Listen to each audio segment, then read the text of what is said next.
Hey guys, welcome back to the channel. Fabrizio Romano here as always to keep you posted on the transfer market. And today guys, again, crazy days, crazy hours.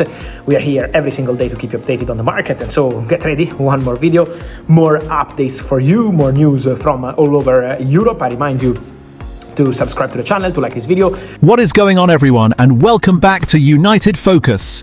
And today we have got a genuinely comprehensive update covering virtually every area of Manchester United's squad needs as we head into the final weeks of the transfer window. The Lewis Hall pursuit is officially stepping up with Newcastle in transition. Igor Thiago of Brentford emerges as a genuine striker target. Bruno Fernandes has received a Galatasaray approach, and there is clarity on multiple surplus players leaving Carrington. Let's get through every single detail. Let's start with the left-back situation, because the timing here has genuinely shifted in Manchester United's favour following Eddie Howe's departure from Newcastle. According to Team Talk, Manchester United are preparing an opening move for Newcastle left-back Lewis Hall, and work has already begun to understand how much a deal for the 21-year-old would cost. Sky Sports confirm United are exploring a potential move and have begun the background work on assessing their options. Technical director Jason Wilcox is described as the driving force behind United's interest, having long admired Hall's ability to operate as both a traditional left-back and an inverted defender who tucks inside and allows a natural left-footed winger to overlap. Hall's technical quality, work rate and age profile, still only 21 with significant development ahead of him, fit exactly the profile of player Ineos want to sign. Now, Newcastle do not want to sell Hall. He has 3 years left on his contract. The Magpies value him at around £60 million. And with Howe's departure creating instability, you might expect Newcastle to dig in on keeping their remaining quality players. But here is why United see opportunity. Newcastle have just lost Gordon, Tonali and almost certainly Guimaraes in the same summer. They have lost their manager. They are in a period of significant transition with Matthias Gisel arriving as Howe's replacement. In that context, £60 million for a left-back who can be replaced in a developing squad might actually be business Newcastle would consider if the price is right. Hall himself is reportedly keen on a move to Old Trafford. Champions League football, the biggest club in England, a clear first-team role as Luke Shaw's long-term successor. These are genuinely compelling factors for a 21-year-old with ambitions at the top level. United are determined to bring in a new left-back before the window closes. Harry Amas is being allowed to leave permanently amid championship interest, signalling clearly that Ineos want an experienced, ready-made option rather than relying on academy talent in this specific position. Now here is a genuinely exciting name for longer-term planning, Jorge Salinas of Racing Santander. The 19-year-old starred for Spain as they won the UEFA European Under-19 Championship in Wales this summer, a tournament that United watched closely given its proximity to their existing scouting operations. Team Talk revealed that United have received glowing scouting reports on Salinas and now joined the race for his signature. Racing are demanding around €16 million. Barcelona have been the front-runners but are currently offering only €8 million. Atletico Madrid are also interested. United's recruitment staff believe Salinas is capable of stepping up to first-team football immediately, which is why his name has climbed rapidly up their shortlist. If Hall proves too expensive, or Newcastle prove too resistant, Salinas as a long-term left-back investment at a sensible fee could be the alternative route. And there is an interesting Barcelona subplot. Team Talk note that if Barcelona do sign Salinas, their own left-back Alejandro Balde's long-term future at Camp Nou could become less certain.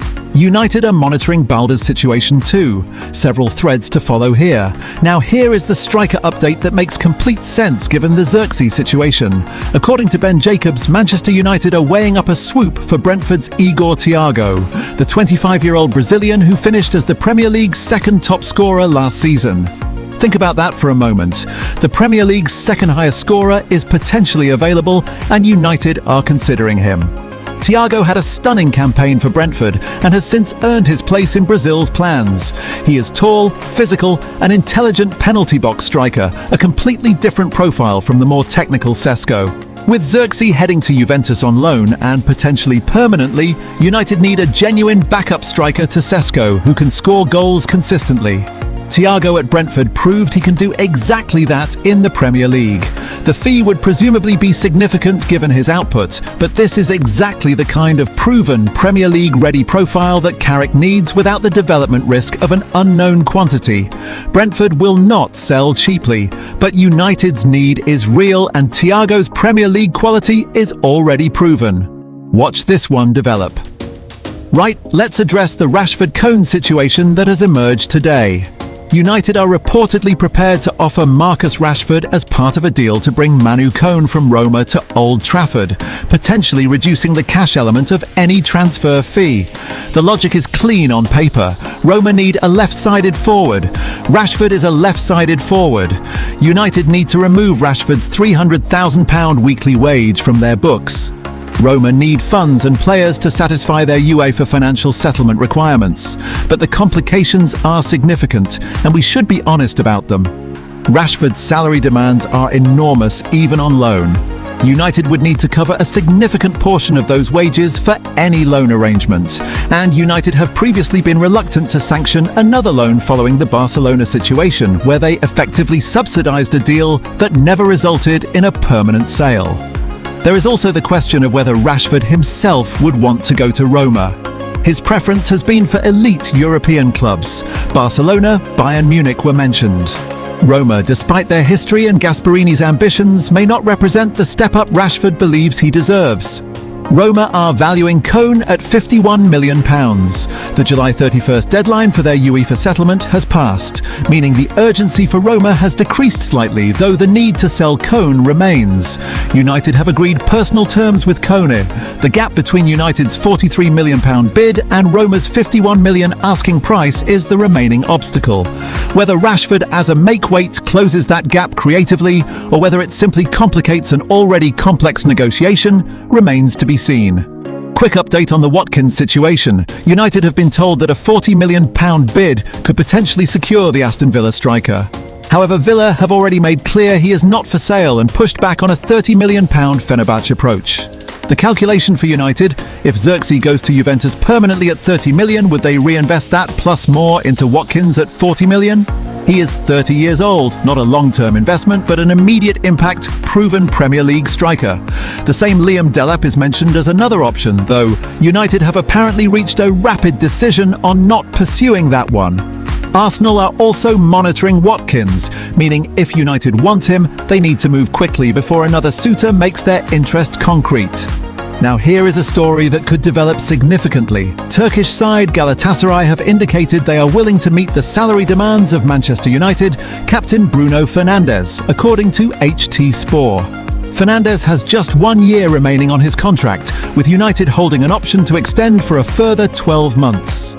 Crucially, his deal contains a £56 million release clause, triggerable by any club outside of England. Galatasaray are planning to sit down with both United and Fernandes in the coming days. The Turkish giants can apparently match his wage demands, which would be enormous given his current package. Now, we covered earlier this summer that Fernandes appeared to commit to staying at United for at least another season, despite Saudi interest. He turned down Al Hilal last summer. Is Galatasaray a different proposition? For United, losing Fernandes at this stage of the window would be a significant issue given the midfield rebuild is still ongoing. But if the release clause is triggered and the player is willing, United cannot block it contractually. Carrick has made clear he values Fernandes. But if €67 million arrives at the club's door and the player wants to leave, the financial reality changes everything. This is one to monitor very carefully over the coming days. Quick squad note: Michael Carrick has earmarked 4 players as surplus to first-team requirements: Dan Gore, Harry Amas, Toby Collier and Radek Vitek. All 4 are expected to leave the club in some capacity, permanent sales or loans. Harry Amas specifically, the academy left back, is being allowed to leave permanently amid championship interest. This confirms United's intention to bring in a genuine experienced option rather than rely on the teenager. Hall's pursuit makes even more sense in this context.